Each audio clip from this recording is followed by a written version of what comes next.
Esta es tu historia. Esta es mi historia. Pero principalmente, es la más grande historia que se haya contado. Es la historia de Dios.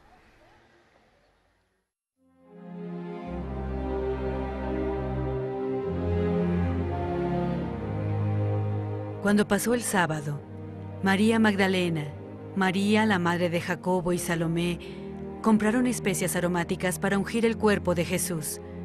Muy de mañana, el primer día de la semana, apenas salido el sol, se dirigieron al sepulcro. Iban diciéndose unas a otras: ¿quién nos quitará la piedra de la entrada del sepulcro? Sucedió que hubo un terremoto violento porque un ángel del Señor bajó del cielo y, acercándose, quitó la piedra y se sentó. Su aspecto era como el de un relámpago y su ropa era blanca como la nieve. Los guardias tuvieron mucho miedo de él y quedaron como muertos. El ángel dijo a las mujeres: no tengan miedo, sé que ustedes buscan a Jesús, el que fue crucificado. No está aquí, pues ha resucitado tal como lo dijo. Vengan a ver el lugar donde lo pusieron. Luego vayan pronto a decir a sus discípulos: Él se ha levantado de entre los muertos y va delante de ustedes a Galilea.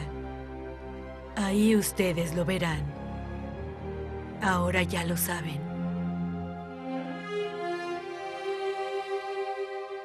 Así que las mujeres se alejaron del sepulcro, asustadas, pero muy alegres, y corrieron a dar la noticia a los discípulos.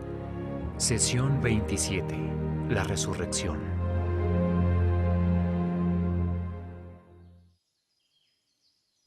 ¿Has estado parado frente a la tumba de alguien a quien amabas? Yo sí, muchas veces. Esto evoca memorias de los buenos tiempos, los momentos difíciles, las cosas que no se hicieron, las que se quedaron sin decir. Luego aparece un sentimiento de vacío. Todo terminó, y no hay nada que podamos hacer para volver atrás. Así es como se sentían los discípulos ante la muerte de Jesús. Estaban lamentándose en la historia secundaria. Todo terminó. Acababan de quedarse sin su líder y su maestro, y se dolían por la pérdida de la persona que creía en ellos y les dio una vida interesante en la tierra. Él le había dado un propósito a sus vidas antes secas y comunes.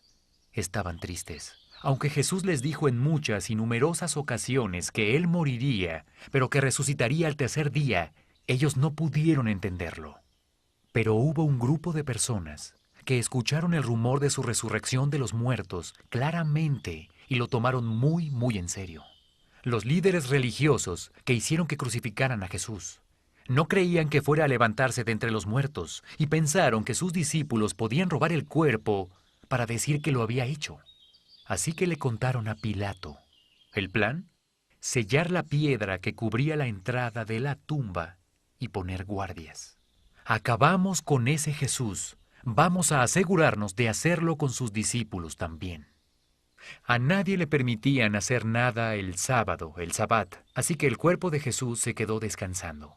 Pero temprano la mañana del domingo, María Magdalena y María, la madre de Jacobo, fueron hacia la tumba para robar el cuerpo de Jesús. No creo que esa idea les cruzara por la mente. Iban a ungir el cuerpo de Jesús con especias. Esos perfumes ayudaban a soportar el hedor del cuerpo en descomposición. Ellas creían que Jesús había muerto. Cuando llegaron a allá, ya habían quitado la piedra de la entrada de la tumba. Su primer pensamiento no fue «ha resucitado», sino «¿a dónde las autoridades se han llevado el cuerpo del Maestro?». Estoy sorprendido al ver cómo pudieron creer esto, pero así fue. Solo eran ovejas inocentes que perdieron a su pastor. Sin embargo, hay un ángel sentado sobre la gran piedra de la tumba. Él les dijo lo que había pasado justo antes de que llegaran. Hubo un terremoto violento. El aura de un ángel bajó y era tan brillante que literalmente asustó tanto a los soldados romanos que se desmayaron. El ángel quitó la piedra y Jesús, vivo, salió caminando. María Magdalena no lo sabía, pero Jesús estaba justo detrás de ella. Pensó que era un jardinero, y él solo dijo, «María». Ella reconoció su voz. Había dicho su nombre muchas veces antes. Sabía cómo lo decía. María se quedó estática. Las mujeres de inmediato se fueron a contarle a los otros discípulos. Una vez que Pedro escucha la noticia, él y Juan salen corriendo. Por alguna razón, cuando Juan relata este suceso, considera necesario decir que se adelantó a Pedro. Era seguro que el cuerpo de Jesús no estaba. Ellos no se lo esperaban. La historia nos dice que hasta entonces no habían entendido la escritura, que dice que Jesús tenía que resucitar. Luego Jesús se encuentra con dos discípulos que se dirigían hacia Emaús, a unos 11 kilómetros de Jerusalén. Jesús va caminando a su lado, pero ellos no lo reconocen. Jesús les pregunta acerca de qué hablan. A ellos les sorprende que él no haya escuchado sobre la muerte de Jesús. Curiosamente, se refieren a Jesús como un simple profeta, que dijo e hizo cosas muy interesantes. Ellos se enteraron de que él estaba vivo y estaban perplejos por todo este asunto. Jesús les dijo, aún sin revelar su identidad: «Qué torpes son ustedes, y qué tardos de corazón para creer todo lo que han dicho los profetas. ¿Acaso no tenía que sufrir el Cristo estas cosas antes de entrar en su gloria?». Jesús les mostró el panorama completo, el mural de la Capilla Sixtina. Durante la caminata de 11 kilómetros comenzó con Moisés y pasó por todos los profetas para demostrarles que todo lo que dijeron y todo lo que hicieron apuntaba a su venida, su muerte e incluso su resurrección. Les contó la historia, igual que lo hacemos a través de esta experiencia, pero aún así no lo reconocieron. Cuando llegaron a la ciudad, invitaron a Jesús a cenar con ellos.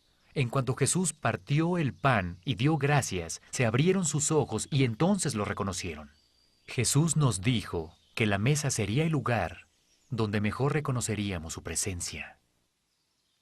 En cuanto ellos hacen la conexión, Jesús desaparece. Hay algo diferente con relación a su cuerpo resucitado. Se miran y se preguntan: ¿no ardía nuestro corazón mientras conversaba con nosotros en el camino y nos explicaba las Escrituras? Lucas 24:32. De inmediato regresaron los 11 kilómetros hacia Jerusalén. No hablaron, solo tenían una gran prisa. Ellos van a informarle a Pedro y a los demás lo que acaban de vivir. Y mientras comparten esta noticia con los otros discípulos, Jesús se les aparece en el cuarto. ¡Qué gran momento debió haber sido! Jesús les dijo: «Cuando todavía estaba yo con ustedes, les decía que tenía que cumplirse todo lo que está escrito acerca de mí, en la ley de Moisés, en los profetas y en los salmos». Todas esas historias individuales de la historia secundaria en el Antiguo Testamento contribuyeron a la única historia primaria de Dios y a su plan para recuperarnos. Seguramente los discípulos no debieron ser los más listos de su época, pero al menos comenzaban a entender. Ya casi es la hora de que Jesús vuelva al Padre en la historia primaria. Su trabajo en la tierra terminó. Se reúne con sus discípulos para decirles qué es lo que sigue. Esto es lo que les dice: «Se me ha dado toda autoridad en el cielo y en la tierra. Por tanto, vayan y hagan discípulos de todas las naciones, bautizándolos en el nombre del Padre, y del Hijo, y del Espíritu Santo, enseñándoles a obedecer todo lo que les he mandado a ustedes. Y les aseguro que estaré con ustedes siempre, hasta el fin del mundo». Mateo 28, 18, 22. Jesús no está acabado. Él está vivo, pero su obra está terminada. Se ha abierto un camino para todas las personas, de todas las naciones, tal como se le prometió a Abraham, para que reciban la bendición de la vida eterna con Dios. Ahora Jesús está comisionando a sus discípulos a fin de que vayan a contarle a otros la buena noticia, y promete que estará con ellos a cada paso del camino. Ya no tendremos que pararnos frente a las tumbas de las personas que hemos amado y lamentarnos sin esperanza. Si ellas abrazan este regalo gratis del perdón para sí mismas, tampoco estarán acabadas. Nos vamos a ver de nuevo en el jardín futuro de Dios. No estamos acabados. Solo estamos comenzando. Se trata de un nuevo comienzo.